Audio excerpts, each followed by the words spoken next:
All right, thank you very much. We'll be introducing our panel very quickly. We are privileged, ladies and gentlemen, to have this afternoon in 2024 International Day of Persons with Disabilities, with our theme, Amplifying the Leadership of Persons with Disabilities on an Inclusive and Sustainable Future. That is what we are looking at in this year's occasion, amplifying the leadership of persons with disabilities for an inclusive and sustainable future. We have among our panelists, Larry McRae. He's a founder of United Vision Connect and UVC Radio.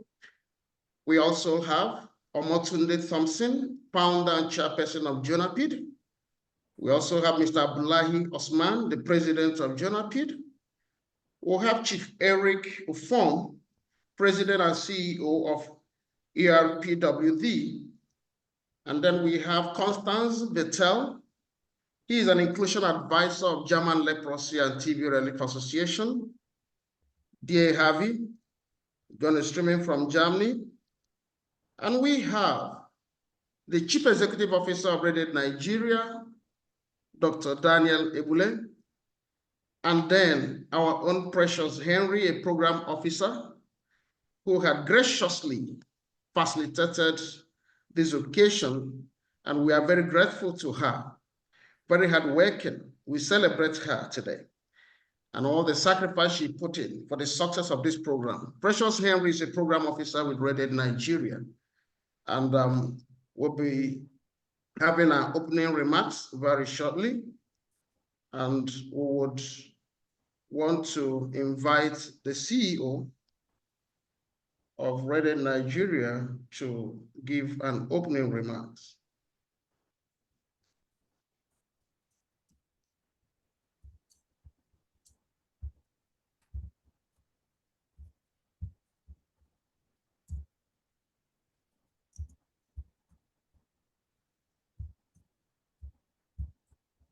While we wait for that, very quickly, want to take you through what you may expect in this very interesting but very busy meeting today. That will be quite engaging and very interesting. After the brief opening remarks, we would get goodwill messages, and then we would proceed to our panelists to take us on various topics which we had really got through today.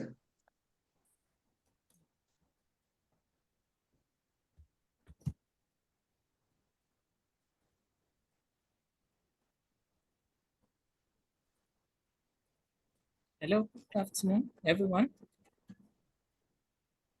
Hello. Yeah, good day. Yeah, greetings, good day. Well, welcome. We are grateful you're here. Thank you, ma'am.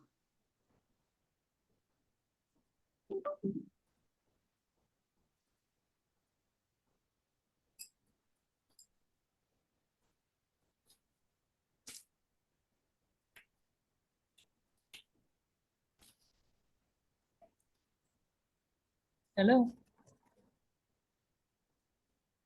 Hello. Yeah, we can hear you. Okay. Can I continue? Maybe. Can I continue or yet to? No, we are yet to come to you, please. Okay, right. Thanks. We come to you. We're going to call you up at the right time. Yeah. Thank you.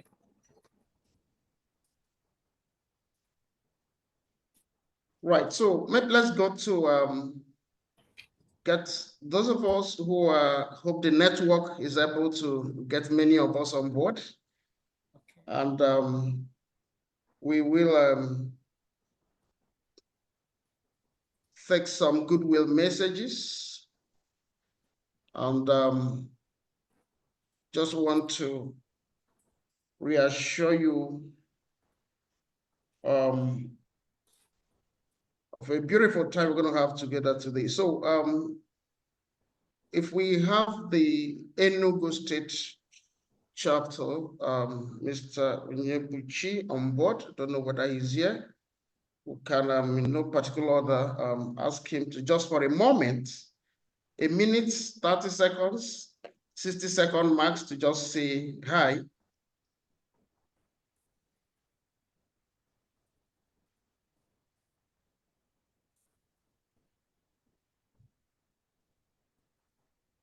Okay, let's walk through those who are able to join, and we'll continue with the rest. Honorable Mohammed Abba Issa, if he's on board, can we have the honor of getting goodwill message from you, sir? Just very brief, and then we move on.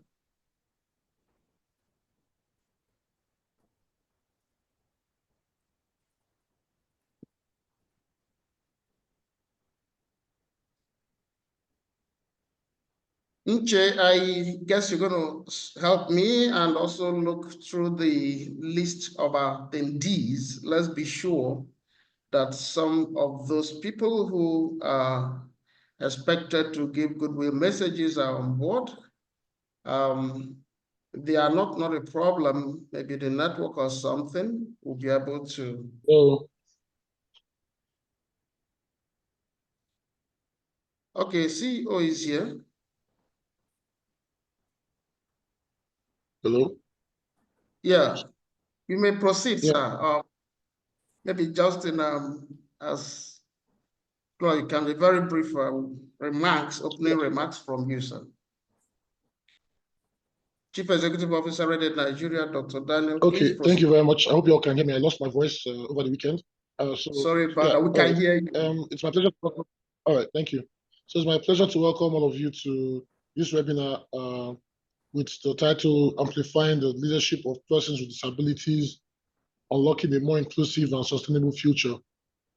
It's an honor to really be in your midst to emphasize the critical role that persons with disabilities play in shaping a more inclusive and sustainable future for Nigeria and, of course, for the world at large. We know that as it's a thing of behavior or some kind of discrimination, persons with disabilities have been marginalized, excluded, and, of course, most times overlooked generally, and particularly when we're doing program implementation or program designs. But of course, this webinar offers us an opportunity to ensure that we strive for a more inclusive and sustainable future. And of course, we also recognize that persons with disabilities are not just beneficiaries of our efforts, but also leaders and, of course, innovators and change makers who should be partners in progress and who should be part and parcel of all activities, program, social, and other known activities. Of course, we recognize the unique perspectives they bring on board, the experiences and skills that they bring on board as well. Special recognition to the two persons with disabilities we have working with Reddit Nigeria, Mrs. Precious Henry, and the other lady I keep forgetting, Angelique. The two of them are very key members of Reddit Nigeria staff, and they are excellent members of staff. And I can't but use this opportunity to applaud all their contributions and efforts to Reddit Nigeria. I believe that this webinar will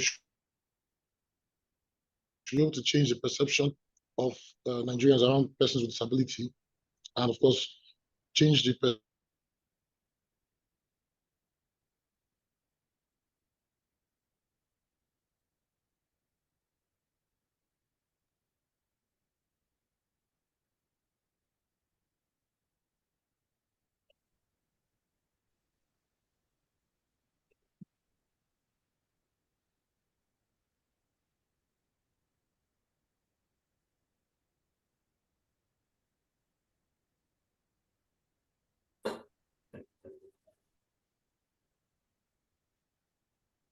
All right. I guess There was a network issue there, but we are very grateful to the Chief Executive Officer of Red Nigeria for that beautiful opening remarks.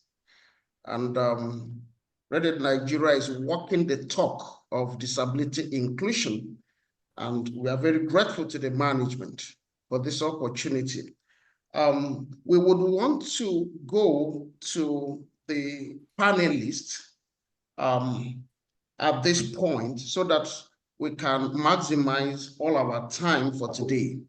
And we would be calling up Ms. Omotunde Ellen Thompson, who will be speaking to us for about 10 minutes or so on the role of organizations of persons with disability in sustaining development.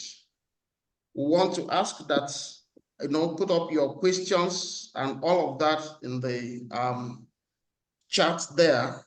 And then after that, we'll be able to respond to that. So I want to respectfully invite Ms. Omotunde Ellen Thompson to take the stage and speak to us at this point on the role of organizations of persons with disability in sustaining development. Over to you.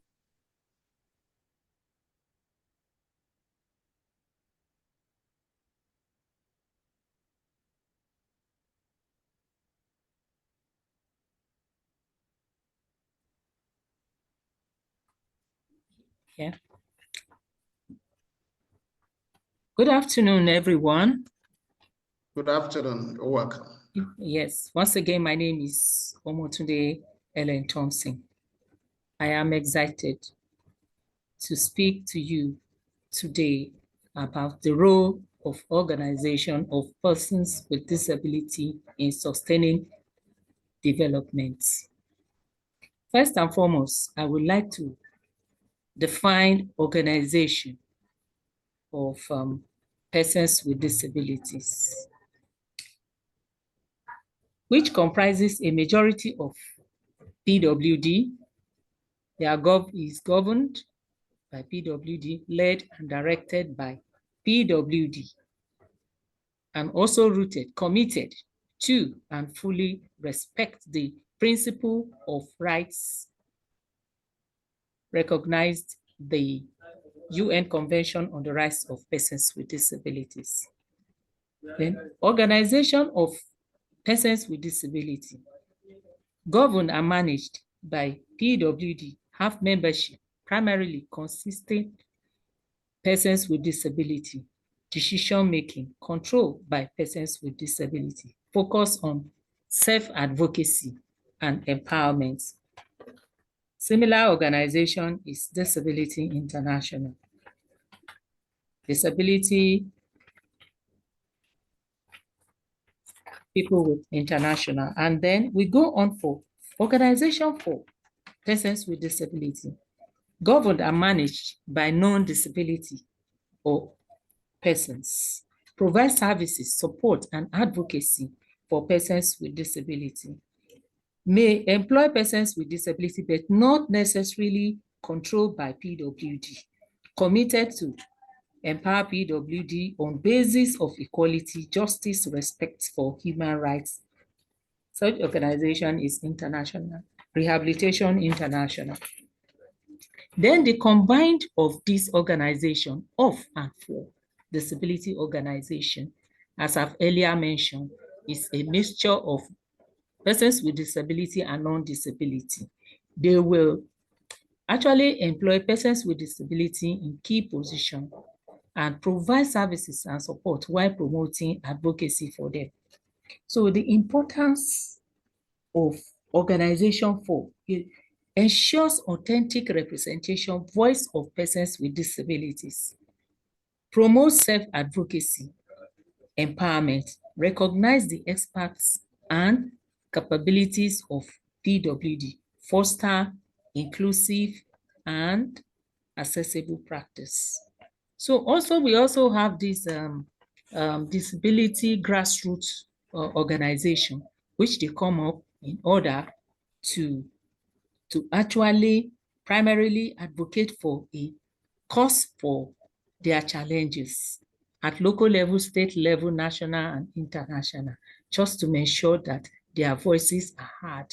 And their major challenges is how to get funding for themselves. So the also we also look at these particular major things which is affecting all the organization is what we call policy implementation gaps as a result of insufficient funding, poor planning designing, policy designed for self-interest, unrealistic goals, inadequate consideration of the stakeholders' requests or needs. So these are some of the major things that are affecting these people. And then we have Beggars Association. Beggars Association are the association that begs as a means of surviving because of poverty, exclusion, and exploitation by authorities, organized crime, family, caregiver. You know, to redress this, we have to organize a training for them. Then we have the Emir of Disability, particularly in the North, that coordinates the affairs of these people with disability to see to their welfare. And at times, the Emir of Zelzo, that is in Zaria, Kaduna State, will now turban some people who has been doing services for persons with disabilities selflessly. And we have also disability organizations like JONAPID, Nigerian National Association of the Blind. We have Equal Rights for Persons with Disabilities. We have Center for Citizens with Disability and Center for Advocacy for Persons with Disability.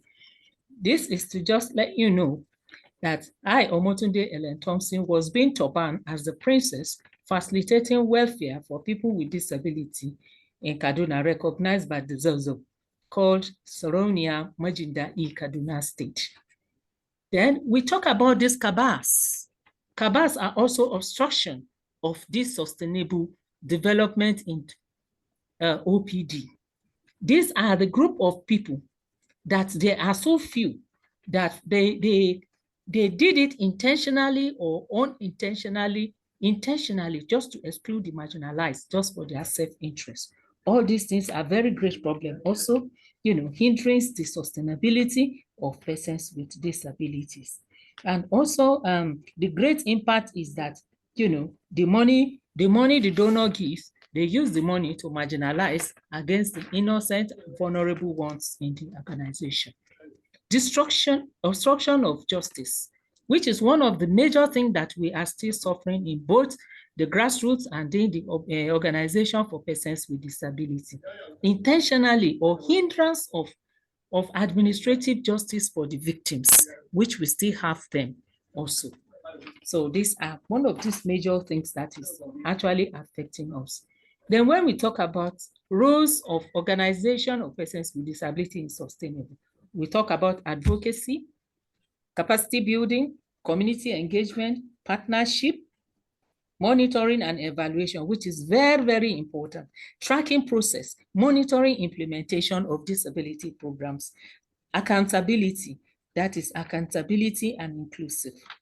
And also we look at the roles, we look at the benefits of this SDG to organization of persons with disabilities. You know, they provide opportunity for funding opportunities and global recognitions where PWD rights and needs, policy influence, disability inclusive policies, capacity building, which most of us we need nowadays because the economy is so bad that people cannot fend for themselves. Then we talk about networking.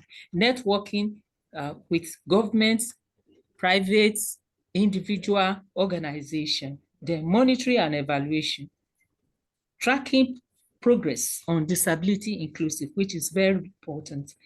Then data collection of PWD to inform decision making, not to be assuming all the time and quoting outdated ones. Some of our major challenges major challenges of the OPD are limited resources, as I've earlier said, insufficient data, inadequate policy implementation, elongation of tenure in all these organizations, cabals, policy implementation gaps are also one of these major ones. Then my recommendation is increase funding for PWD organization, improve disability data collection, and strengthen policy implementation and monitoring. Provide disability entity budgets, because disability issues is very large and is unique. And donors to increase funding of disability due to inflation in Nigeria and other countries. So, and we talk about, so these are actually, because of the time factor, these are actually what I can present now. Today, we can create inclusive and sustainable future. Thank you for listening. Thank you very much. Thank you very much. That was awesome. That was great. Mr. Motundale Johnson speaking to us on the role of organizations of persons with disabilities in sustaining development. We want to also encourage those who just joined. Please do us a favor to put your name and your address in the chat box. And today we are really having an important occasion on disabilities. And this is Reddit Nigeria in collaboration with the Joint National Association of Persons with Disabilities. We want to invite at this point Larry McRae, who will be speaking to us on the role of innovation and digitalization in amplifying leadership and inclusive development with persons with disabilities. We are honored to have Larry with us this afternoon, and we want to respectfully invite you to take the stage and make your presentation. Thank you very much. Larry, over to you now. Pleasant good morning here from New York to everybody. It's a pleasure to be here with you guys today. I want to thank you guys for inviting me a part of this wonderful occasion with persons with disability. Okay. Okay, we talk about enhancing and innovation, especially persons with disability. You guys can hear me clearly, okay? Y'all can hear me clearly, okay? Loud and clear. Oh, beautiful. Sure, proceed. All right. All right, enhancing leadership.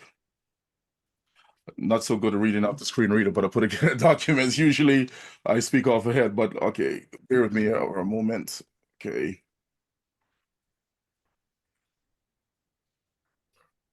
Okay, enhancing leadership. We're talking about innovation. One moment. Just give me a second, please. I apologize. Let me open this document here. So with my computer just freezing up with me. One moment.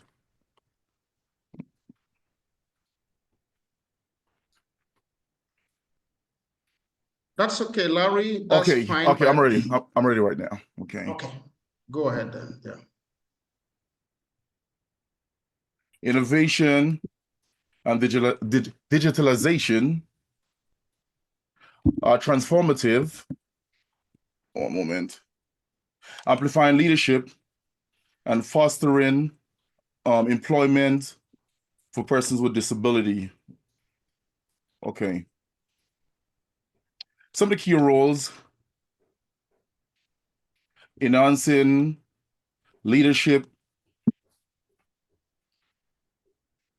assistive technology. Bear with me, please. Yeah, like the screen readers and speech softwares. Enable persons with disability, especially the blind, to communicate effectively in leadership roles. One moment, please. Digital platform promote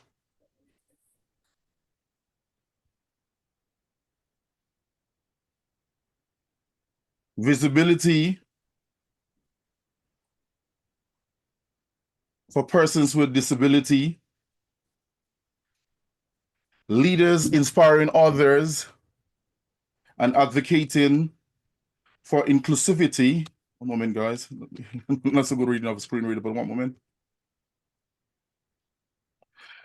Yeah, data-driven tools help monitor, enhance organization, inclusivity. Okay. Okay, employment. Employment with technology, adaptive devices, and other assistive technology tools, accessibility tools within the workplace, especially when it comes to remote work, etc. Assistive technology eliminate the physical barrier, expanded job opportunity, accessible, especially like e-learning platform, one moment, and digital certification skills, one moment, development for persons with disability.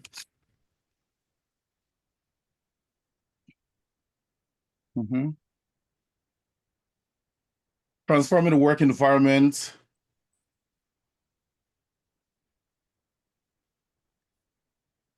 transform the work environment,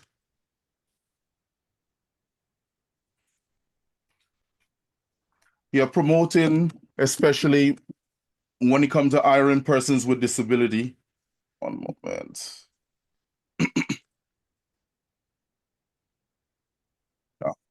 Virtual reality aids in persons with disable, especially like awareness, training, etc. The digital workflow allows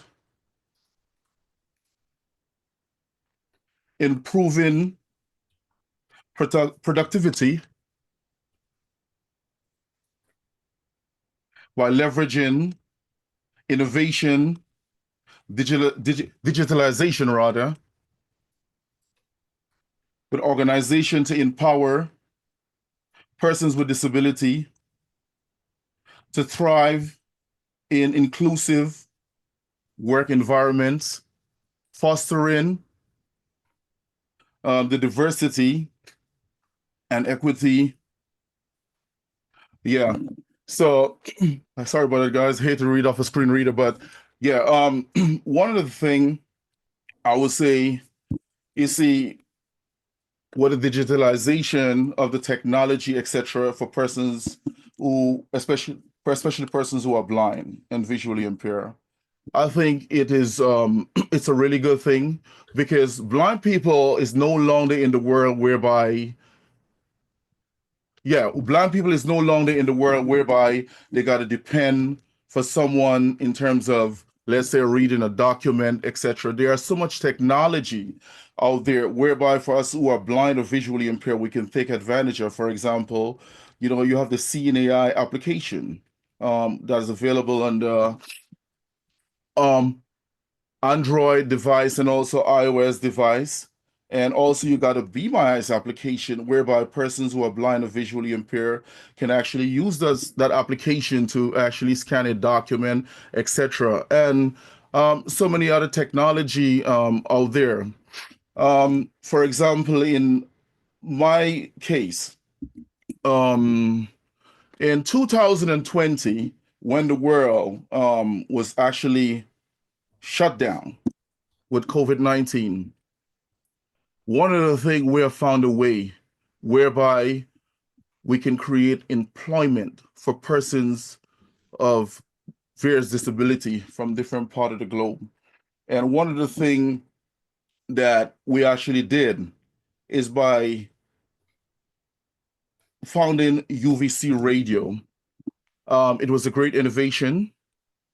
It was needed, especially at that time, when persons who are blind and visually impaired or various disability felt like, there's nothing to do and stuff like that. And we are able to cultivate, especially the internet radio market, whereby getting people together, creating employment. Some persons who are broadcasters, we are able, likewise, to teach persons, especially from various parts of the globe, Microsoft Word, PowerPoint, Excel, etc. And one of the things that really amazed me to see that persons, especially who are blind or visually impaired, in some part of the world, unfortunately, some of the technology, probably assistive technology, aid probably may be expensive and whatnot. But what we have able to done in terms of like online, likewise, teach persons Braille in some part of Africa, like Ghana and those places, and some other African countries, and some countries in Central America, and likewise with the assistive technology using the screen reader, JAWS, NVDA, etc. And it was really amazing thing. And by doing that, a lot of persons who are blind and visually impaired actually found themselves, never really understand. I never thought, there were technology or aid out there whereby I can assist them into the day-to-day living tasks and stuff like that. So I believe technology, it is growing every single day.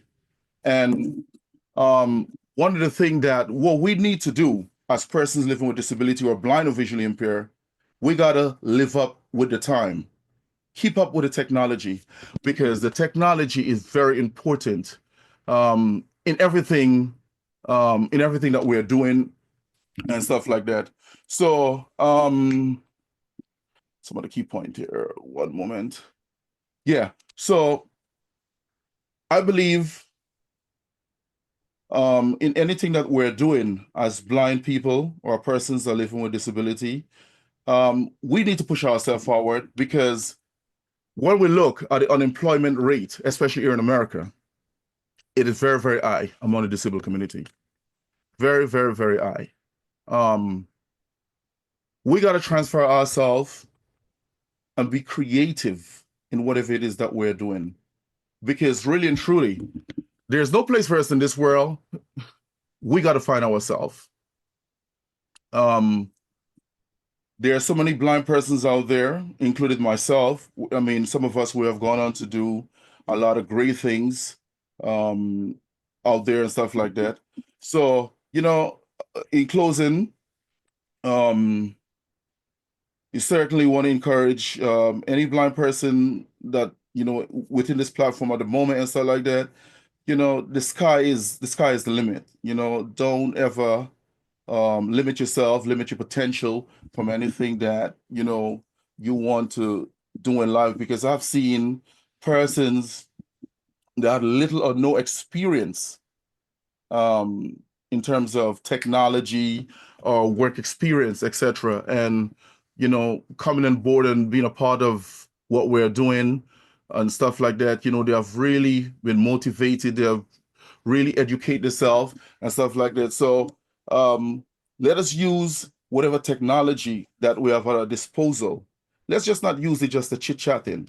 Let us use the technology that we have for something meaningful, because there's so much you can do out there, especially online jobs. It's a whole lot. It's a whole lot. We just gotta find ourselves in the right place and get ourselves on board, and as long we're able to do that, definitely for us as persons who are blind and visually impaired, we can be a force to reckon with. Because in reality, the silent world out there, to be honest with you, some people out there, they're just ignorant towards certain things. And I think there's a whole lot of advocacy, etc., has been done, but there's just so much more need to be done. And especially when, especially for persons who are blind and visually impaired, who live in developing countries, it is even a whole lot more difficult in terms of employment and accessing the technology that is available out there to us. So yeah, I want to thank you. Have any question?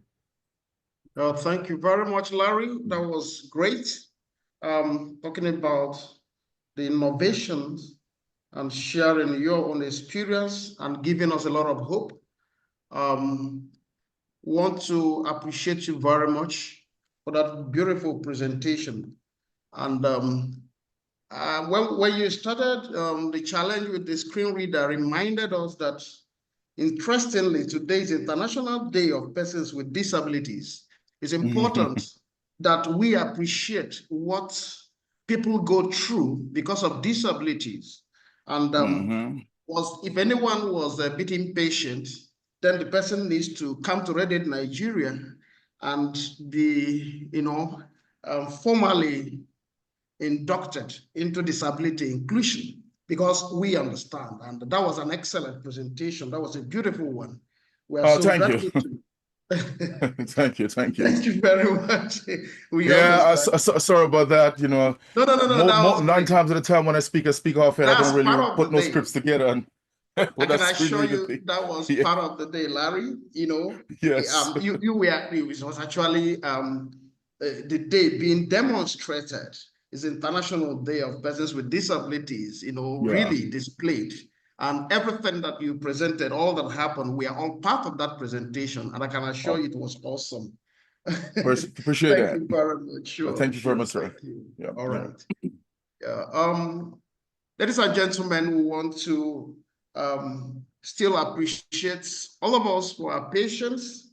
And we're going to get to the third speaker, and we'll be bringing in our very dear colleague, Constance Efeto from German Leprosy and TB Relief Association, DA Harvey in Wolfsburg, Germany. And he's the inclusion advisor for DA Harvey in Wolfsburg, Germany. And we are really grateful to have her on board. Constance, thank you for honoring this invitation. Please, you may have the floor now. And for the rest of us, while Constance prepared to take up, if you have any questions, we encourage you to use the channels there. There's Q&A. Click there and then get on board. Thank you very much. Over to you, Constance. Yes, thank you very much for having me today and for organizing this webinar. Yes, my name is Constance Vettel. I'm the Inclusion and Development Advisor for the German Leprosy and TB Relief Association. And I will quickly describe my physical appearance. And I will also describe any images which I will show in the slides I shared for anyone who has visual impairments. So I am a white woman with brown eyes and long brown hair, and wearing today a beige sweater because it's super cold here in Germany. I'm looking forward to talk to you today about amplifying leadership for persons with disabilities through capacity building. And I want to start my presentation with a cartoon.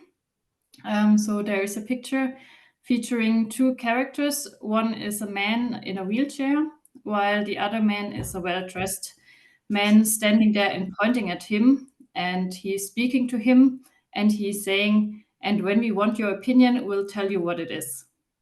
And there's a sign in the background which reads Federation of Charities for the Disabled. So with this cartoon, I want to show you how inclusion is too often understood. And too often we talk about tokenism, and there's no true representation of persons with disabilities. So transitioning from tokenism to true representation requires a shift in how persons with disabilities are involved in decision-making processes. And tokenism often limits the participation of persons with disabilities to symbolic gestures without any real influence. True representation, on the other hand, ensures that OPDs have meaningful roles in shaping policies, strategies, and outcomes. And this involves recognizing their leadership, amplifying their voices, and providing them with the resources and decision-making power to drive the systematic change. By fostering genuine inclusion and collaboration, we can ensure that OPDs are not only participate, but they lead the way towards inclusive and equitable future. So on this slide, I also have a picture, and it's a diagram that illustrates the progressive steps of participation. So it starts from basic information sharing to over to consultation, to joint planning, and then we come to decision-making, empowerment. So at the end, people actually become agents of change, influencing and shaping decisions that impact others. And this framework highlights the importance of fostering inclusive and participatory processes in all areas of decision-making and community involvement. Before we talk about capacity building and training of OPDs, I want to talk about if organizations, if NGOs are truly inclusive. So we have to ask ourselves if we are working truly inclusive and if persons with disabilities and OPDs are involved into decision-making processes. And I'm sure that no organization can answer that question if, yes, we are working 100% inclusive. And because of that, I'm inviting organizations to first self-reflect on their processes and activities and ask themselves, how inclusive are they already and what further steps can they take? And for that, I want to give you a short overview of the Neglected and Tropical Diseases Inclusion Scorecard. Short, it's called the NISC. And on the slide I'm presenting right now, there's the logo of the NISC, which is a pink circle. And in this circle, it's written NTD Inclusion Scorecard.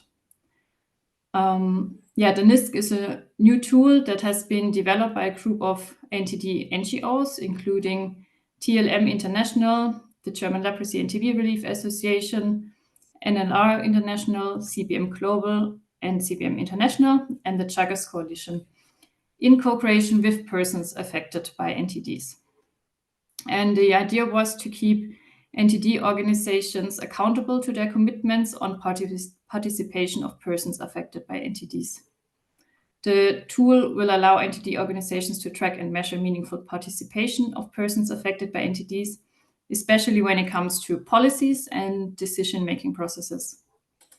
And using the tool will allow organizations to identify the gaps they have and also the challenges they face in relation to meaningful inclusion of persons affected by NTDs.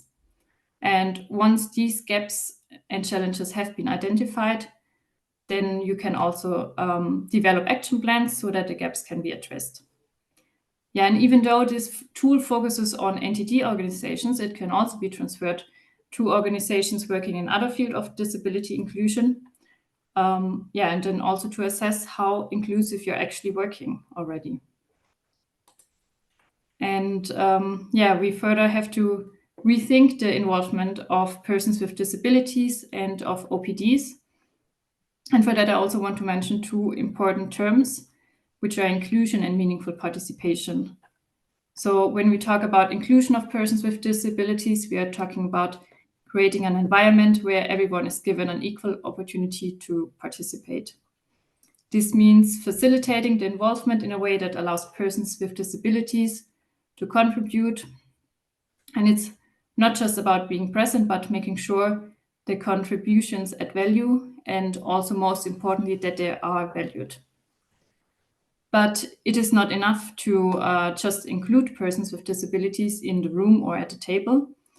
True meaningful participation means actively involving persons with disabilities in the key decisions.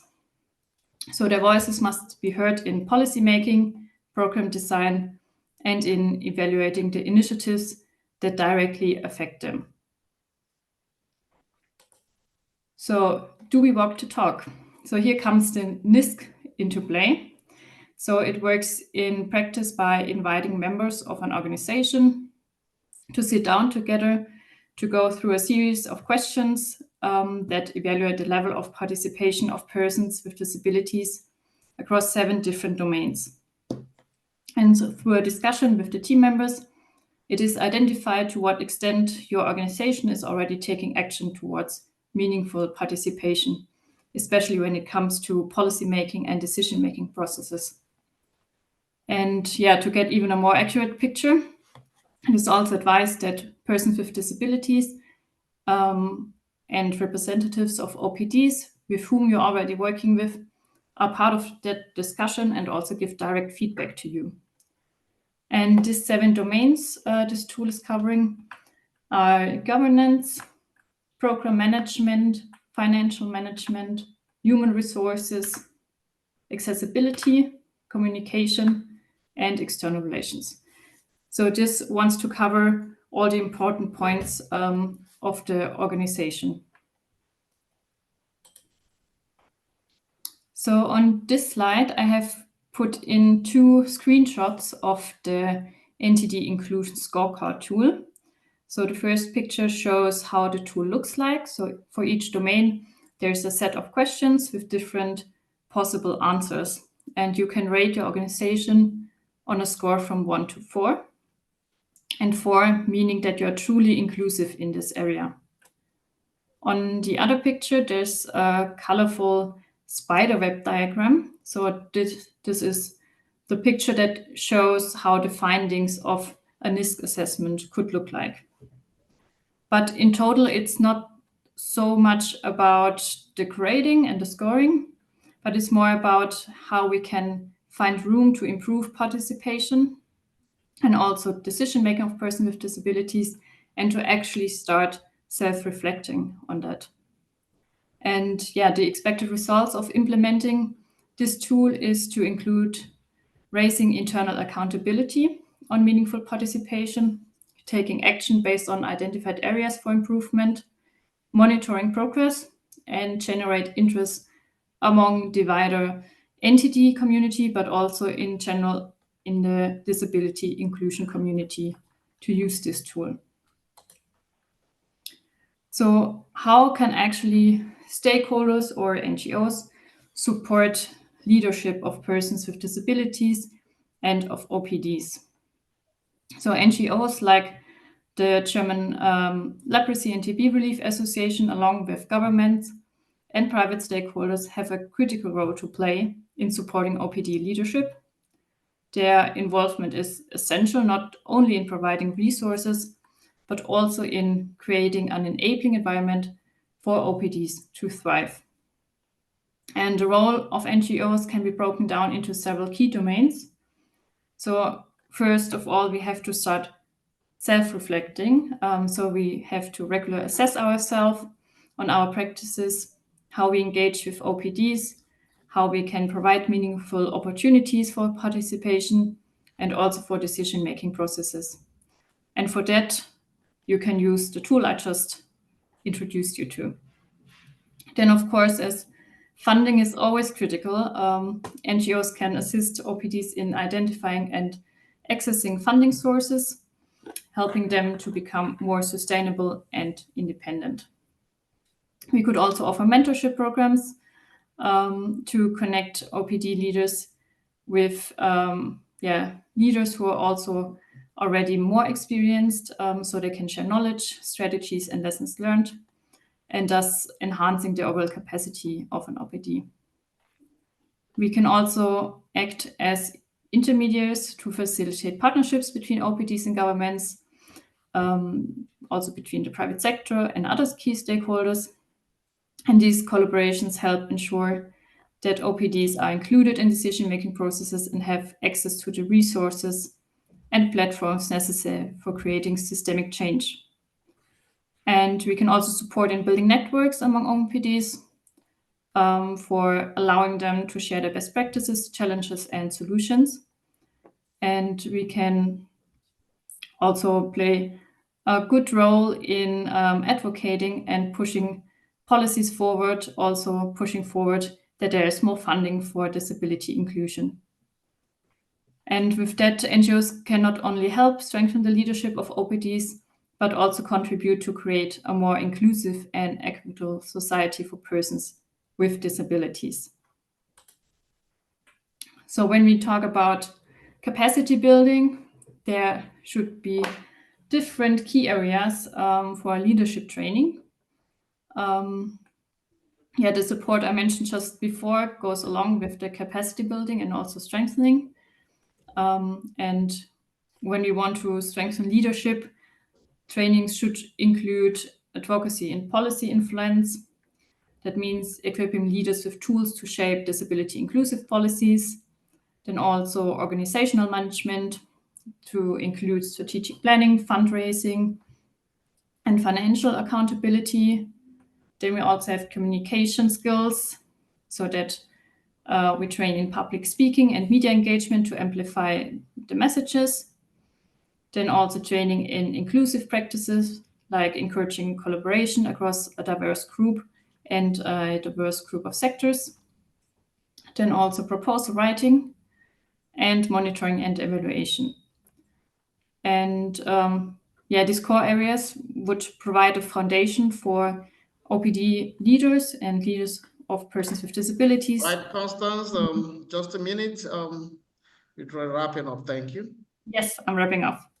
To lead to impactful change. And I just want to highlight also some examples. So here I have 4 pictures. 2 of them show people from Nepal in Sierra Leone, which is the National Association of Persons Affected by Leprosy. And it shows them when they had a capacity training in project development and financial management.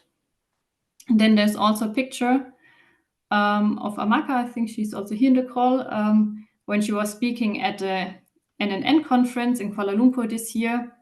So this is also a good way to support persons with disabilities to actually speak for themselves at international conferences.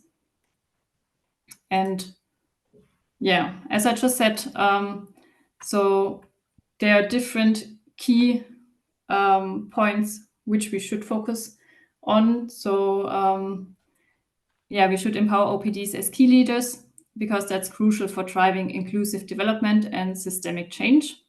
And we should really invest in capacity building to strengthen the leadership and enabling effective advocacy and sustainable progress. And we as NGOs also need to reflect on our practices to ensure the genuine participation of OPDs in decision-making processes.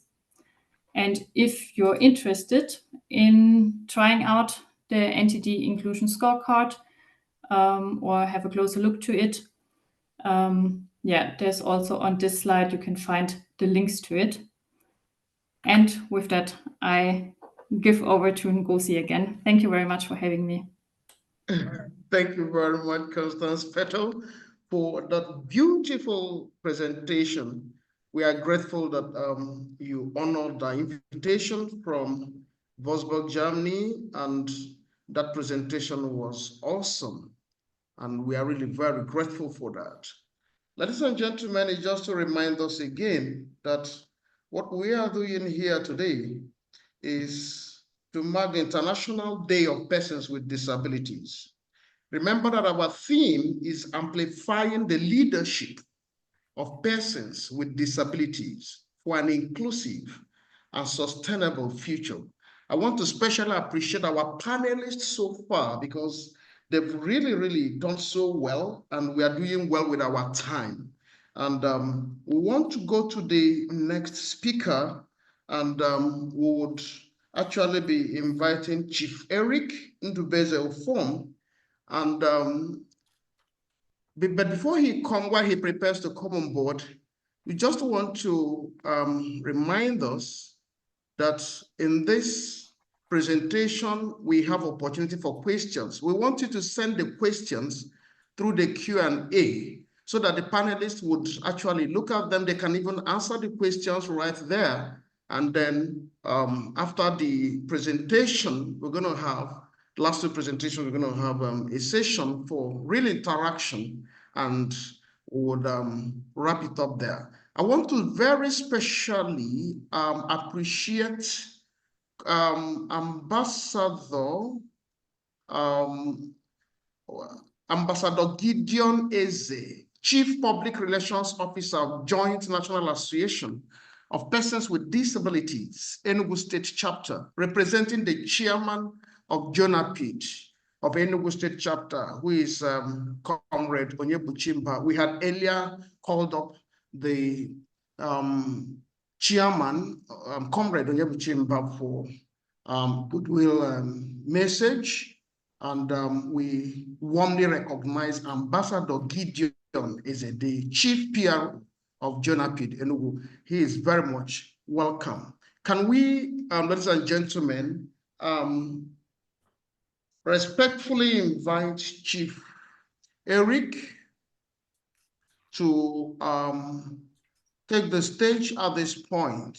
Chief Eric Ndubeze is the President, Equal Rights for Persons with Disabilities International. And he's based in the Houston, Texas, USA.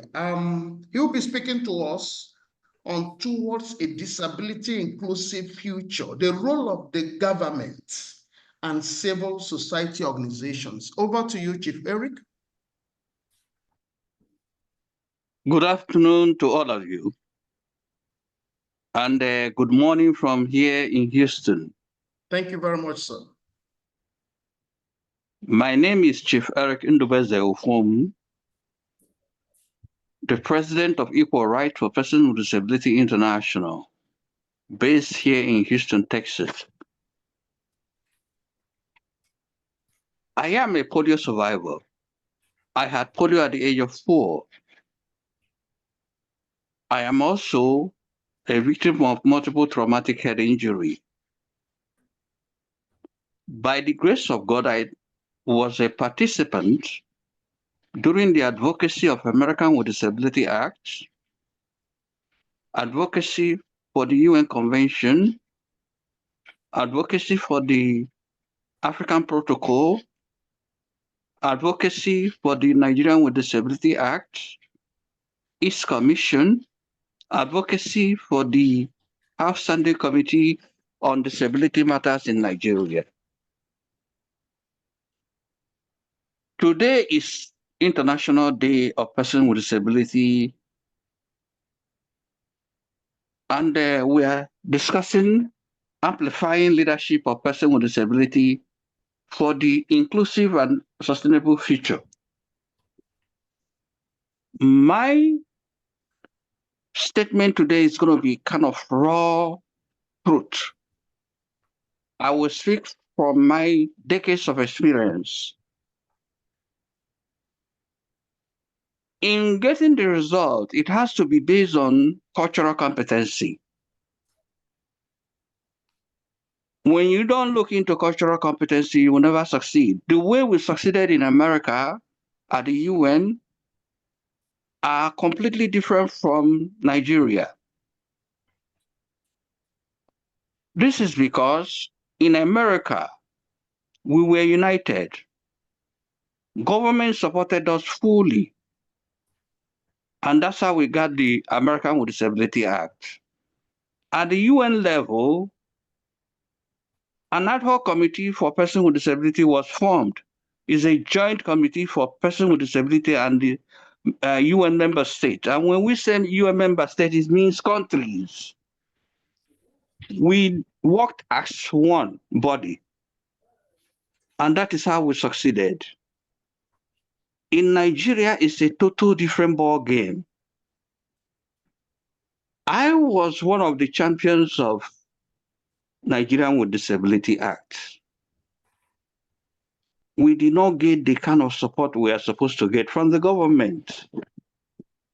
And you cannot succeed in anything about disability when you don't have law in place. While getting that law in place, it was a big fight with the government. It took us 20-something years to get it done. Now we have gotten the law. Implementation become another fight. There's no way Nigeria can solve disability issues when we don't implement the law the way it was made.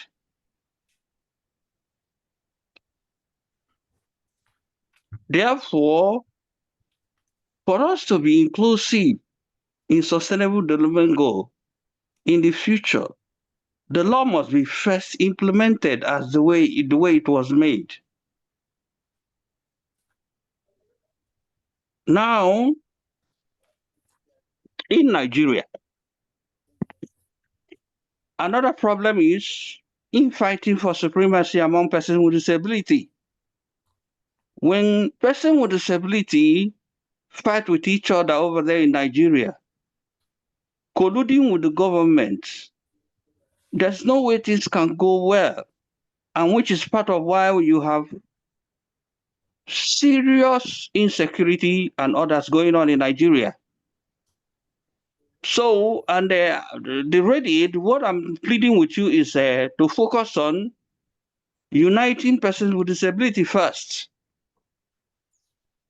setting up programs, capacity buildings, because when they are not trainable and committed, this will never go well, because all about disability in Nigeria is about money. And there's no way you can succeed when you put money first, which is what has been going on in Nigeria. We succeeded in America, we succeeded in UN because we did not put money first. We did not put money first. Secondly, I was the person whom, in collaboration with Omotunde Ilen Thompson, wrote all the letters used in getting that Nigerian with disability and Nigerian Commission where it is today. In all our letters, we raised the issue of insecurity, terrorism, the Almajiris, and that is what they based on to get that law. Unfortunately, today, we have more insecurity, we have more terrorism, we have more banditry, kidnapping, because that law is not being implemented the way it is supposed to be. Government, on one hand, failed us. Persons with disability, on the other hand, failed. Nigerian society also failed on the other hand. So, until we start telling ourselves the truth, have a proper dialogue on the way forward, we can never, the people with disability will never be part of the future, based on my decades of experience. Now, I was the only Nigerian with disability who was a member of the UN Ad hoc Committee for the Convention on the Right of Persons with Disability. It was at that place that we decided and concluded that nothing about us without us. I was the person who stood there in the middle of the UN General Assembly to witness Nigeria sign and ratify the UN Convention. Now, from March 30th, 2007 till date, Nigeria is yet to officially present the UN Convention to the National Assembly. As a result, it affected the local law. Nigeria did not implement the UN Convention. I was the person who collaborated with Omotunde and the Kpakpando Foundation, organized meetings with the 8th National Assembly. Senator Bokola Saraki, Honorable Dogora, and the Attorney General. Now, during our advocacy or roundtable meetings, we thank them for finding the law because the law got missing at the National Assembly. They found it quite all right and promised that we have to sit on a round table to harmonize. Unfortunately, we went to the Attorney General's office without a copy of the law. Attorney General was aware that we were coming.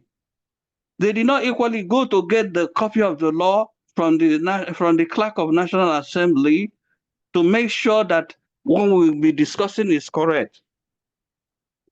On reaching with the Attorney General, they promised, okay, we're going to go and get it and look into it. They did not. The next thing we had was the law has been passed without us, which automatically made that Disability Act defective and unconstitutional because it was just a rehashing of the initial law drafted before the UN Convention. Now, when a law is defective, what are we implementing? Do you see why all the meetings, trainings, name it, all of them failed? Inclusive education, none was implemented because the law is defective. Now, for us to be part of the future, we must go back to the law and amend that law to include us. I was a person who was right there in 2015. I was the only Nigerian who, as part of the World Disability Leaders, who advocated for inclusion of disability and persons with disability in Sustainable Development Goal. I thank God we succeeded, and the Sustainable Development Goal was adopted in September 2015. Unfortunately, again, till today, we were not part of this Sustainable Development Goal.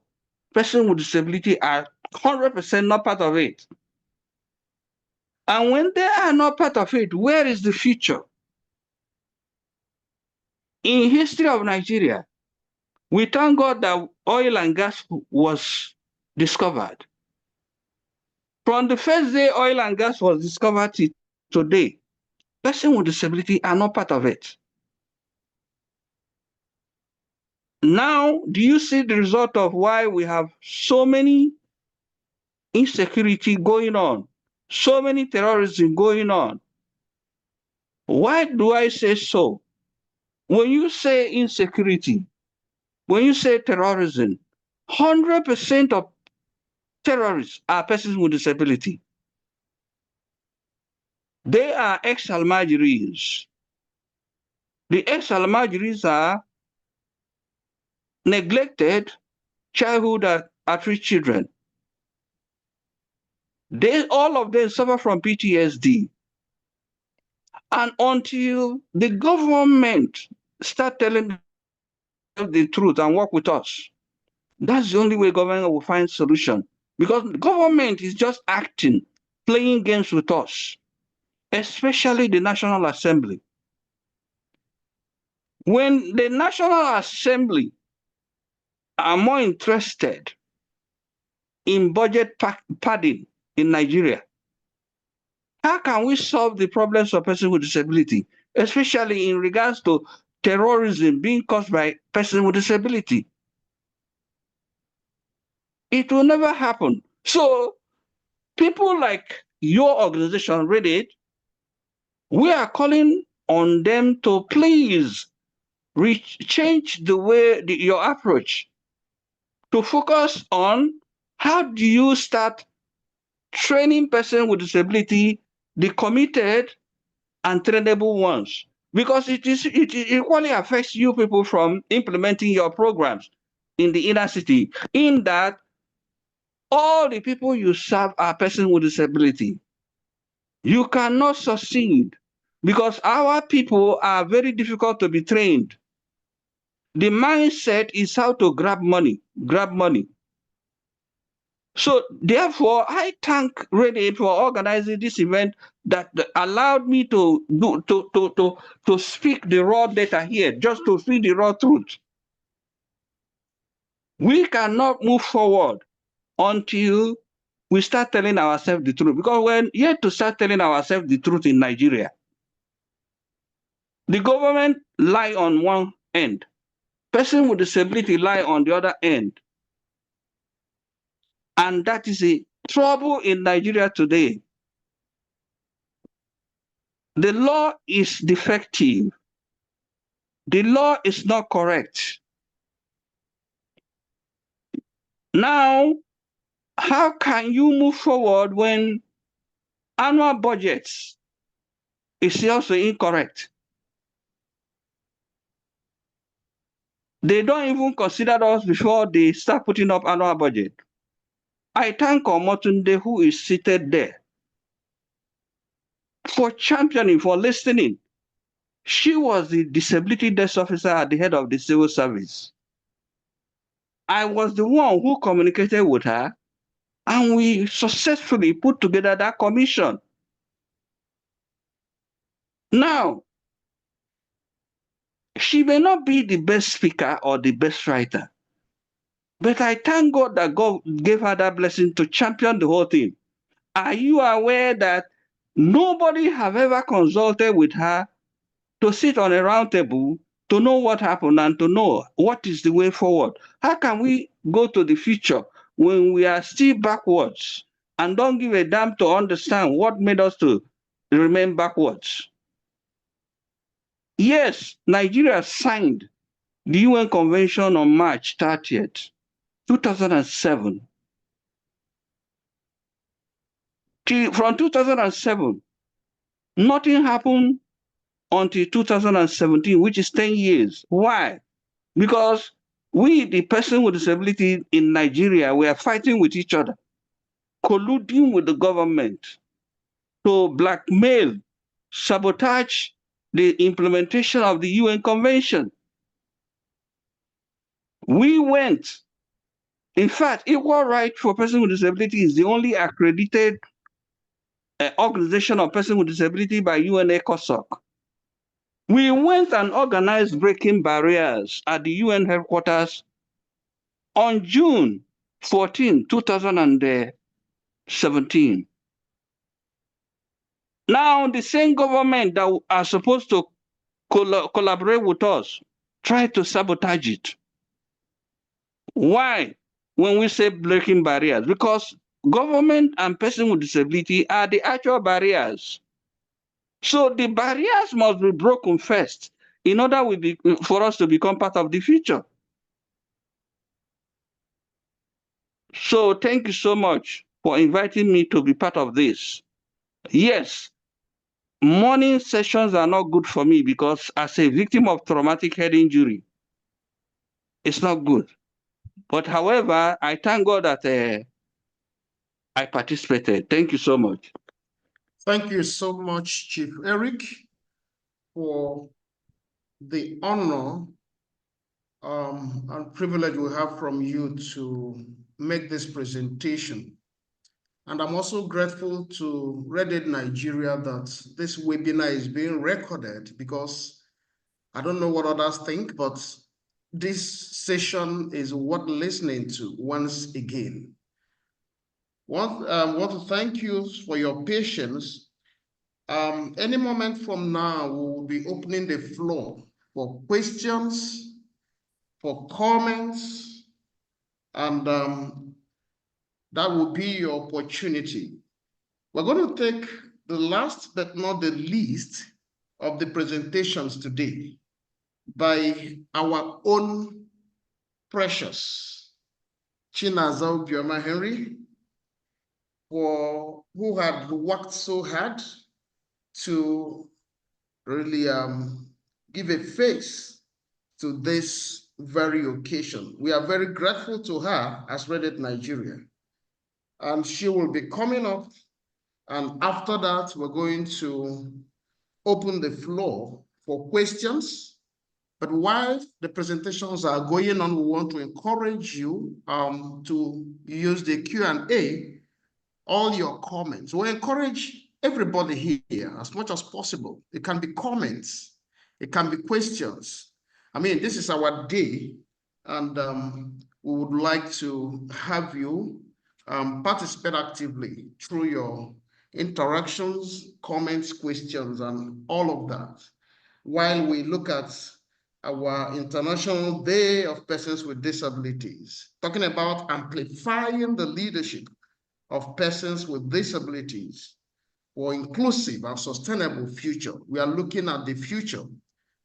Can we respectfully invite our own precious Henry to kindly take the stage for the next few minutes so that we wrap up and then move to our Q&A. Over to you, Precious. Thank you, Dr. AKK. I truly appreciate you. It has really been a wonderful time. Thank you. Doing the job you know how to do best. Thank you so much, sir. And I also appreciate the previous guest speakers. I'm really grateful. It's an honor having you in our today's webinar. My name once again is Precious Henry, and speaking on the topic, quality health, a tool for amplifying leadership of persons with disability. By way of introduction, I'll just start with this brief story. Imagine a manager of a company who is preparing for a deal in the next 3 days. This manager eats healthy and hearty, just have 3 days to go for a 100 million deal to close. And just a day to close that deal, something tragic happened. There was an explosion. Eventually, that explosion led to fire burnt, and he got himself burnt. Automatically, you know what will be the outcome. He will be hospitalized, unable to attend his meeting. With this short story I've said, I want you to paint your mind on the role of quality health for a person with disability. World Health Organization, just to simplify it, described quality health as effective and adequate health services provided to meet a user's satisfaction or health outcomes. Having said that, quality health could vary from services, from medication, from several things. And of course, if we are talking about quality health, you should know that persons with disability are in their need of quality health because our health is already compromised. A lot of things are already wrong with our health system or our body. So further damage or further compromise on our health will put us on a very bad situation. Hence, quality health is needed for you to be that leader, that advocate, that person you need to be in your field as a person with disability. Now, I could also want to say, what is the intersectionality between health and disability? Like I mentioned briefly, if you are in optimal health, you could perform better. It will also help you to control comorbidity and, of course, now, what is the impact of poor health on persons with disability? Your gaze could be as good as mine, But from my end, let me just say that the list of the impact of poor health to persons with disability is just inexhaustive. But I think I'll just limit it to these three. One, poor health limits a persons with disability to participate actively. Secondly, poor health also limits a person with disability, or apart from limiting a person with disability from active participation, it also contributes to more comorbidity. In other words, when there is a poor health status, more health issues, more health problems. For example, somebody who is visually impaired and there is poor health, and probably the person is having hypertension or there is diabetes, it could further deteriorate your health status. That's another impact. Now, on the other hand, what is the impact of quality health on persons with disability? It increases your resilience, your ability to thrive, to stand.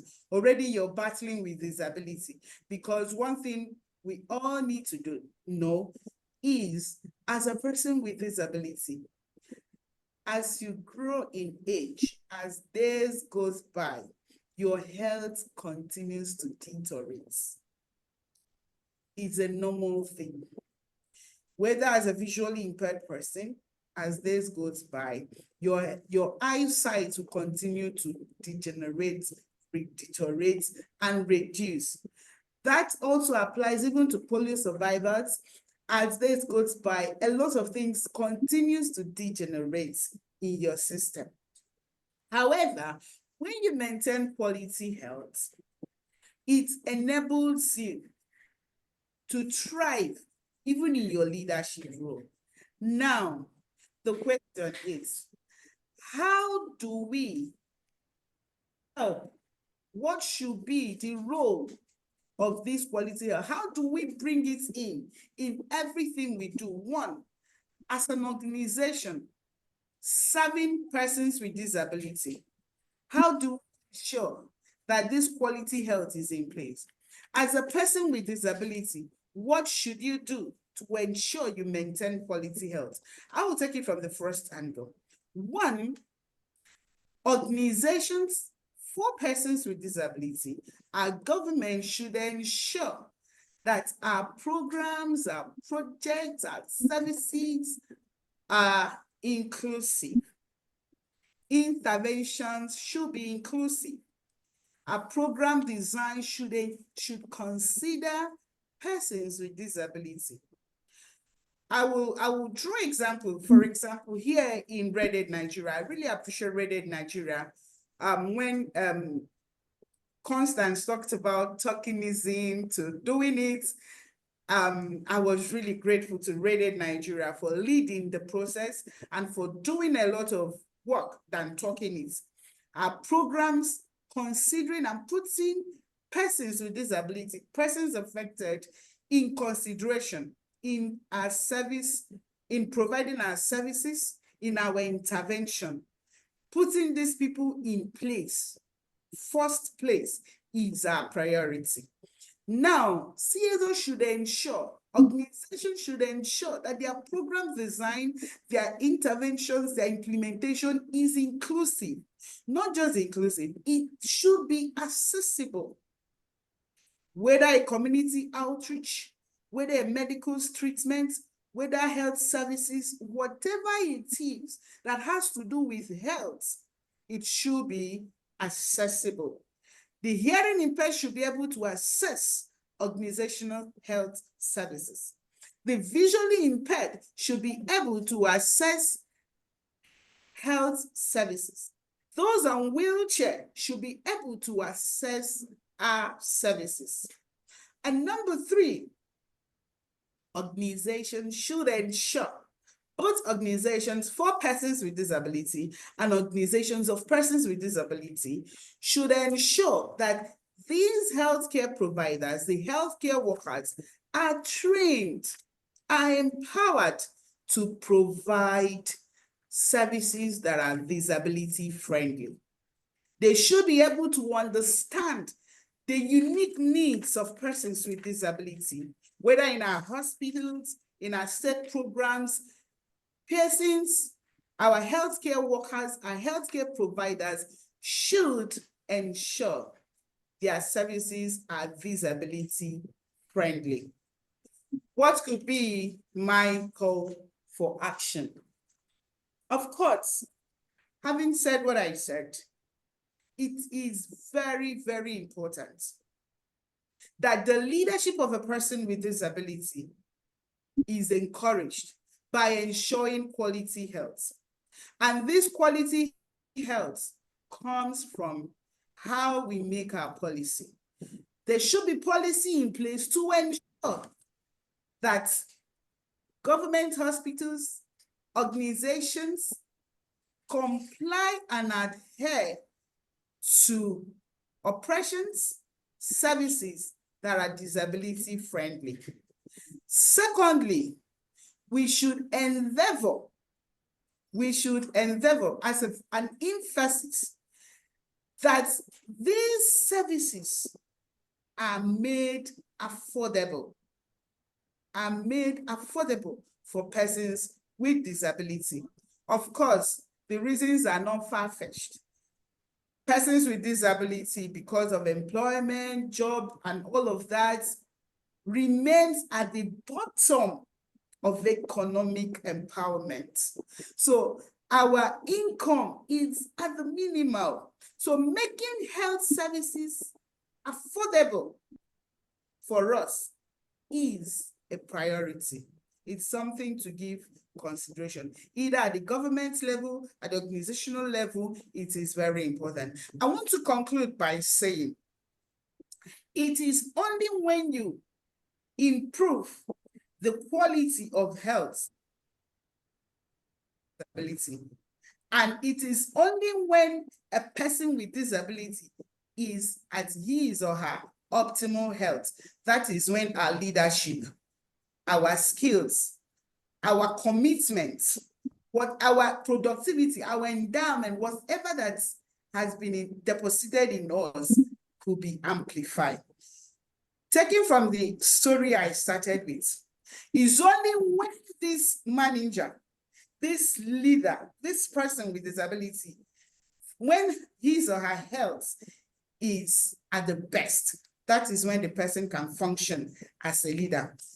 Let's all of us join hands to ensure we provide quality health to persons with disability to ensure our leadership is intact.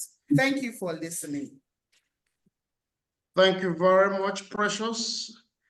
That was awesome, really, really. And thank you for that beautiful, beautiful set of slides, which you presented. Time will come when visually impaired persons would need to teach some of us who are not visually impaired how to prepare beautiful PowerPoint presentations, just like Larry McCroy talked about digitalization and innovation. That is the future for us. You can agree with me, ladies and gentlemen, that it has been a beautiful, beautiful day for all of us. And we can't thank you all enough. Talking about Ms. Omotunde Ellen Thompson, who started the panel presentation, and all the way to Larry McCroy, to Constance Efetel, and to Chief Eric, and to Precious Henry, and all the other panelists. We are so grateful to you. At this point, we'll begin to wrap up this webinar, and we want to go to the questions and answer session. We want to open the floor, but we would like to start with those questions that are already posted there. And we would request our panelists to kindly feel free, anyone you want to respond to, please respond to the questions, respond to the comments as it could be applicable to you. Before we wrap up, I'll be humbly requesting the director of programs, Reddit Nigeria, in the person of Dr. Charles Chukwunalunwafo, to really have just a moment before we close to make a vote of thanks. My director of programs have worked so hard posting this seminar, making all the efforts to get this day to be this colorful, and we are very grateful to him. We are also very grateful to so many of us who really joined this meeting from various parts of Nigeria and all over the world, those who came from the US, from Germany, from different parts of the world. We are very grateful to you. We are not taking it for granted. We are grateful to, can't mention all your names, those from highly favored women with disabilities, our team in Reddit Nigeria, those from advocacy for women with disabilities, and Jonah Pitt team in Nigeria, in Enugu and other places, joined from Kwara State, so many people that joined from so many places, and we are so grateful. We can't thank you enough. Sylvia, who joined all the way from Lagos, Amaka joined us all the way from Anambra State, Lieutenant Colonel Susan Johnson from the Nigerian Army, we are very grateful to you. And even somebody joining from KNCV Surge Karu local government, we are so grateful. Edo States, and so many from so many places. We don't want to forget Dr. Eferi Bene Mema Jessica, a medical doctor who is physically challenged. Thank you for finding time to be with us today. And so many people that we may not be able to mention all your names, just know that we appreciate you. We are so grateful. Can we ask the panelists to please, anyone, you can just unmute and respond to the comments as briefly as we can. And if there are more questions, please feel free to post there. I will begin to wrap up this beautiful, beautiful webinar. Panelists, over to you now. Okay, hello. Yeah. Yeah, good evening. Sorry for joining late. I had a network issue. My name is Chizoba Luciede, State Project Coordinator for Beyond Disability Project in Enugu State. So there's this question Dr. Nemema Jessica was asking about a building, like some of the activities they've gone to, and the structures are not accessible for persons with disability. Okay, so I believe that this project called the Beyond Disability project has come to help people with disability. Okay, because there's a golden law being given to us about discrimination against persons with disability, and it states that we have the right to seal any structure that is not accessible for persons with disability, because the project is fighting for inclusion and accessible for persons with disability. So I believe that with this project, I will start going from places, from office to office, to check if the structures that we have in the state is very, very accessible for persons with disability. If not, we have the right to seal that structure until they do the needful, thereby fighting for inclusiveness for persons with disability in the state. Thank you. I believe that I've already answered your question, ma'am. Thank you, Chizoba. That was beautiful. Can we have other members of the panelists who may want to come from the other questions or make more comment? Chief Eric, like you wanted to say something? No. Okay. Okay, no problem. Does any panelist still have responses you want to bring up? If anybody would like to ask any question, I mean, they're free to do so. That's fine.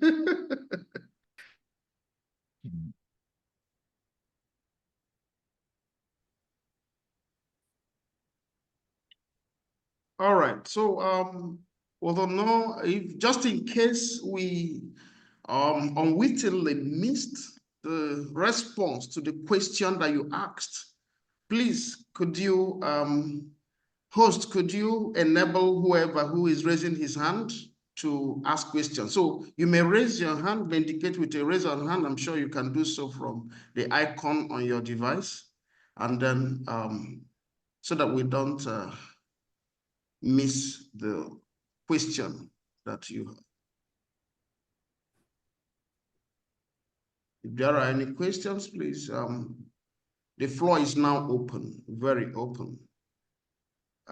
Hosts, you may see those raising hands from your end. I'm not able to see the hands being raised from this end, okay? So host panelists, help us there and recognize any hands, if there are any.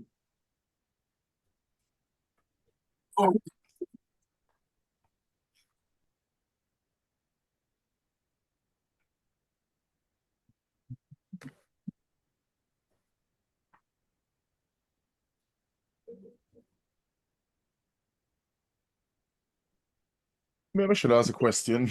Well, oh, sorry. All right. Somebody is there any yeah. Okay, no, fine. There are questions here that are yet to be responded to. Anyway, maybe unless they've been answered fully. if Please, anybody how have any can questions for me, somebody could please let me know. I have not seen any, but yeah.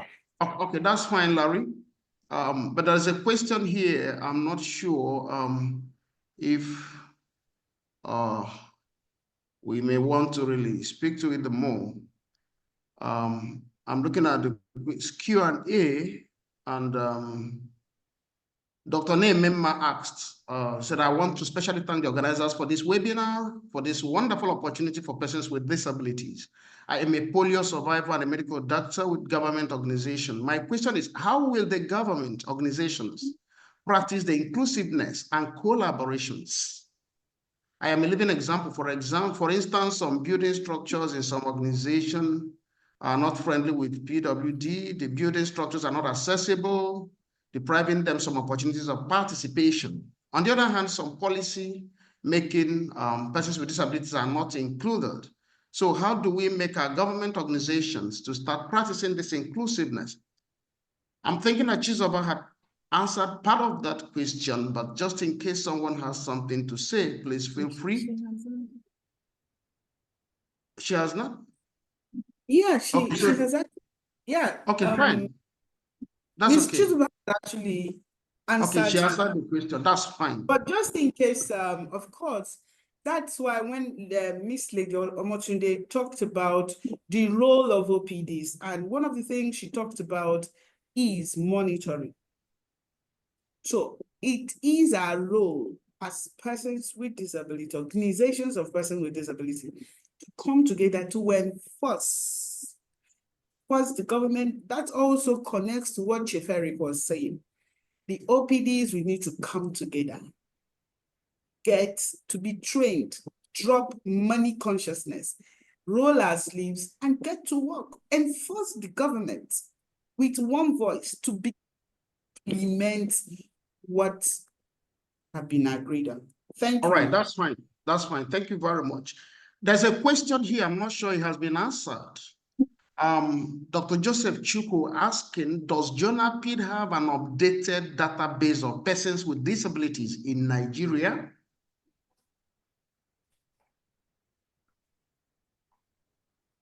Now, Want to respond to them? I want to respond to it. Go ahead, sir. JONAPID is completely disorganized. Before JONAPID can be able to start putting data together, they have to first of all organize themselves. Now, yes, I personally registered JONAPID at the international level with the UN, with the Rehabilitation International, with Disabled People International. However, leadership in JONAPID presently are illegal, which now and again, when you don't obey the law, nothing will work. Oh, very true. Problem in Nigeria, impunity. They are full of impunity. fighting for supremacy. Mhm. Now, I saw in the list the word Jonapi president, which he failed to appear. I saw when you called on the SA to the president on disability matter. Even our current executive secretary of National Commission, all of them are not united. They don't even talk to each other. How can we just work? It doesn't happen that way in America or any other place. I represented, in fact, I was the leader of African immigrants in America throughout the advocacy of American with Disability Act and its implementation. I was also the only person from Nigeria, person with disability, who was part of the world leaders that got the UN Convention. It did not happen that way. So everything about Nigeria is opposite. So the first thing is first. We want to sit on a round table. They don't equally have respect for intellectual property. Then how can you protect those poor people who we now want to start training in a different way to get them out of joining Boko Haram when you don't respect their intellectual property? So we have a long way to go in Nigeria. Thank you. Quite interesting. Thank you very much, Chief Eric. You just did us a great favor because you also responded to a question that was somehow directed to you, Dr. Charles Nwafo asked, please, how can you suggest that numerous organizations of persons with disabilities come together in Nigeria to advocate for disability law? You know, I must add to that. I must add to that as well. Go ahead, Larry. Yeah, what Chief Eric just said. You know, that is actually facts he's actually speaking. But me myself, being a part of organization and stuff like that for over the years, especially from seeing I lost my vision for the past 20 years or so. I've seen this happening from time and time again. He said something quite interesting. It doesn't really happen in America. I'm not so sure about that because I'm living in New York as well. And originally I was born in South America, and stuff like that, raised in the Caribbean, St. Lucia. And I've seen this happen a lot of time. And you ask yourself the question, why is it in the disabled community, why we can't able to come together? And unfortunately, as you rightly said, everybody wants supremacy. I have held a lot of webinars as well too, with a lot of people from Africa, Europe, Asia, and all across the world as well. And one of the things that's quite interesting that I've found over the years, when you got anything on offer, given out and stuff like that, you get a big bunch of flack of persons with disability. Everybody gonna come when something is there to give out. But when you have important webinars, especially of such work we're having at the moment, you really wonder, where's the numbers? Where are the people? When you call on persons to take up leadership role or take up responsibility, the numbers are very dwindling as much. Nobody really want to show their hands. Everybody want to be the leader, and unfortunately, everyone cannot be the leader. So there's a fight definitely within this community of persons, especially with disability. Somewhat we just cannot click. Whether you're blind, whether you're confined to a wheelchair, it doesn't really matter. It's a big problem within the community.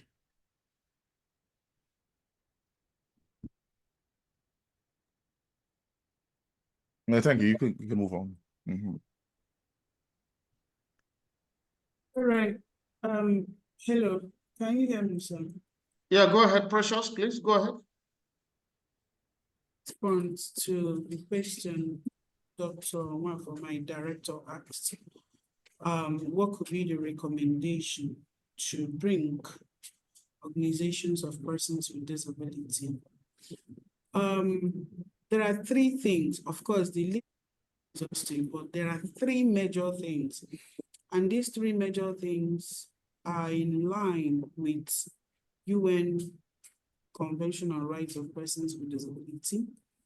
It's also in line with the Sustainable Development Goal. What are those things? One,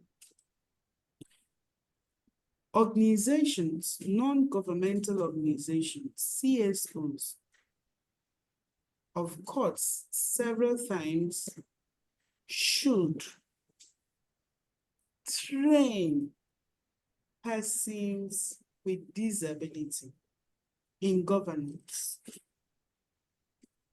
If you don't train them, don't blame them. Our funding, our projects should begin to tailor on how to train organizations of persons with disability. Train Jonapid, train them on governance, train them on finance management, train them on all these vital issues that makes up our society. That's number one. Number two, make them to be responsible.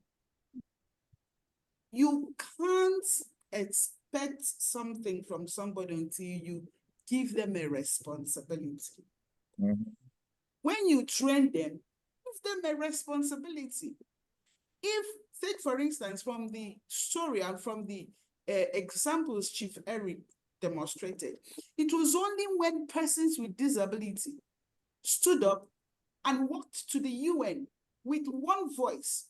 That was how they secured most of these disability rights laws. Mhm. So when part of our project, part of our programs for sustainable future should begin to look at how to give responsibility. That is why we are looking at amplifying leadership. Because when you give them responsibility, I'm not sure they'll be willing to fail. So I'll just stop at these two, but train them, make them to be committed, and then give them responsibility. Monitor them. That will be the third and the last one. Thank you so much, sir. One last thing here as well. Chief Eric said something a while ago in his beginning statement when he talked about this whole money thing in my memory. I hope I'm not quoting him wrong. Starting an organization without money. And what you said, Precious, you are right. But you know what as well too? You train persons, you give them responsibility, but as long money is not on the table, persons are very reluctant. Continue.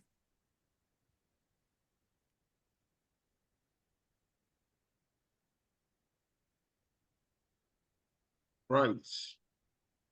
Okay. Can I say something here, please? Go ahead, Chief Eric. Now, we have an epidemic going on in Nigeria. I call it epidemic in that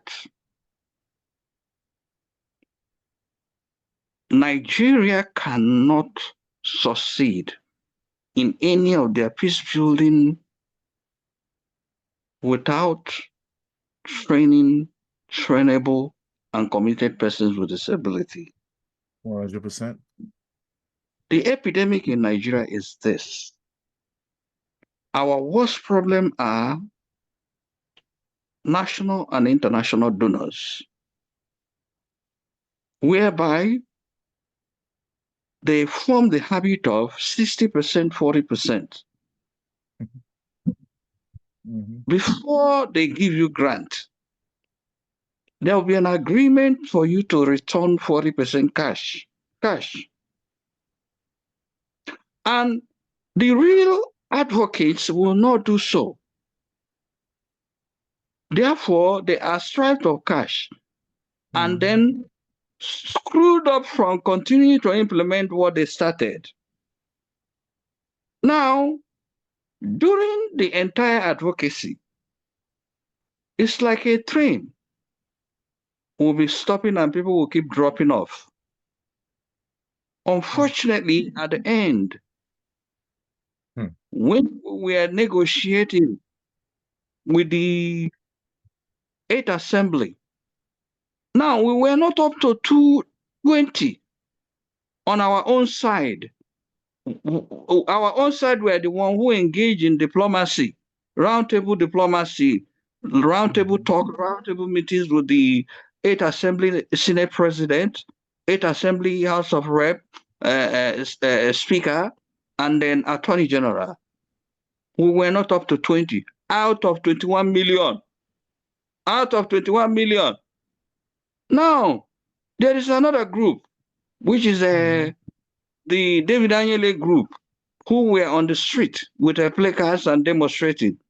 Do you know, they were not up to 50 out of 21 million, more than 21 million. Guess what? After the job was done, go and see them crying more than the bereaved, wearing all kinds of chieftaincy dresses and coats and everything, claiming to know government. You see why things fall apart. You see, we need to just wake up and start telling ourselves the truth.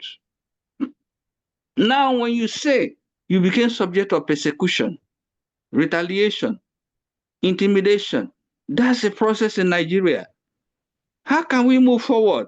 Now, they are infighting among the National Assembly on how they can do budget padding in disability matter, in the middle of insecurity, terrorism caused by our people with disability.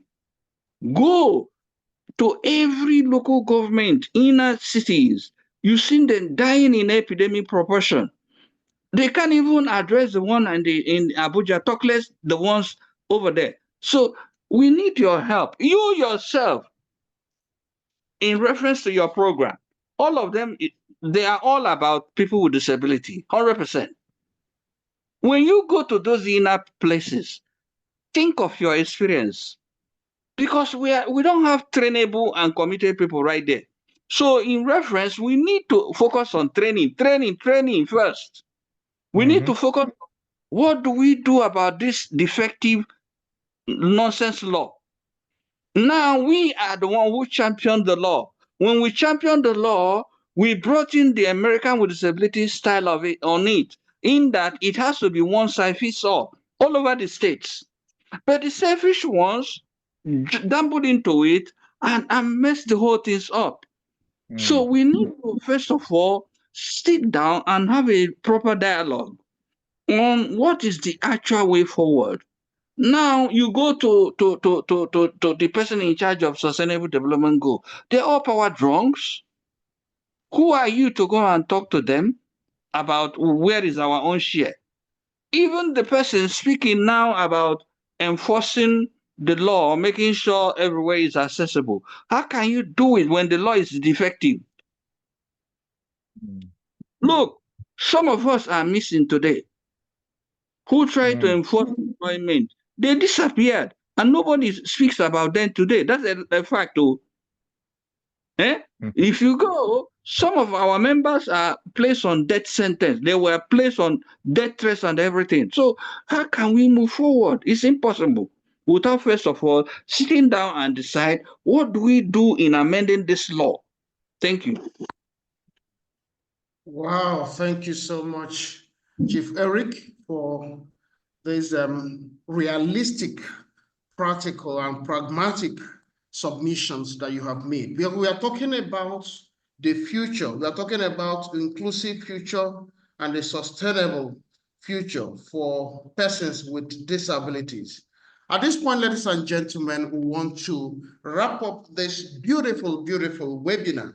May we just invite Director of Programs, Reddit Nigeria, in the person of Dr. Charles Nwafo, to just in a minute give some word of thanks and appreciation to our beautiful audience that will be the closing for this meeting. Over to you, Dr. Nwafo, please. All right. Thank you very much, Dr. Keke. And thank you for all our panelists, starting from Mrs. Thompson, Larry, Chief Eric, Constance, our own Precious, and the rest of the and all the participants.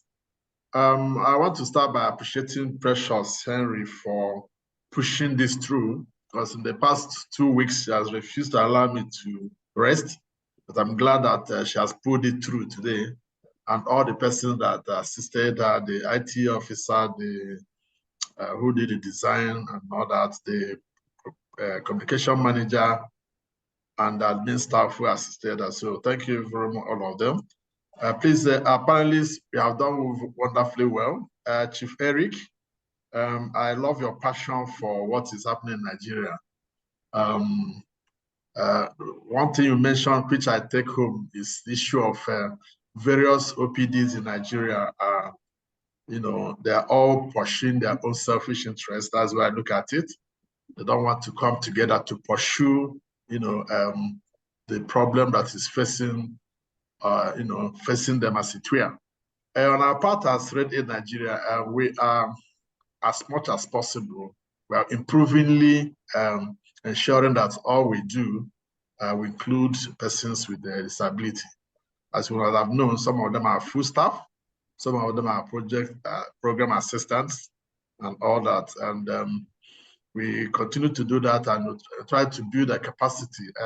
Sometime this year, we build the capacity of some OPDs on proposal development.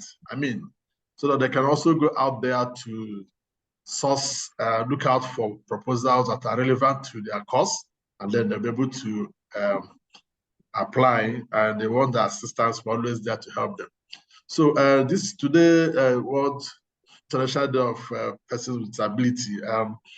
We are glad to be part of it, and through this webinar, and we want to finally thank everybody, including our moderator. I'm sorry we had to disrupt your field work to be able to pull this through, so that now that you have put that behind you, tomorrow you continue with our field work. So thank you, everyone, and please let us be as inclusive as possible in all we do. Constance, please, regards to the persons in Wolfsburg, you have done very well too. And also, Precious has told me how you are working with her to see a possibility of participating in the summit early next year. So please continue to push through, so that she can go there and get more insight into what is happening in the disability world. Thank you very much, Dr. Keke. Over to you for final words from me. Thank you. I also would not fail to thank Dr. Chukwu. Dr. Chukwu has been there from the beginning, and of course, he's a disability inclusive programmer. So thank you very much for representing the West Africa region of DHW together. Thank you very much, and over. Right, thank you very much, everyone. That is the end of the webinar. Thank you for all your contribution and participation. Thank you, over. Thank you. Appreciate it, man.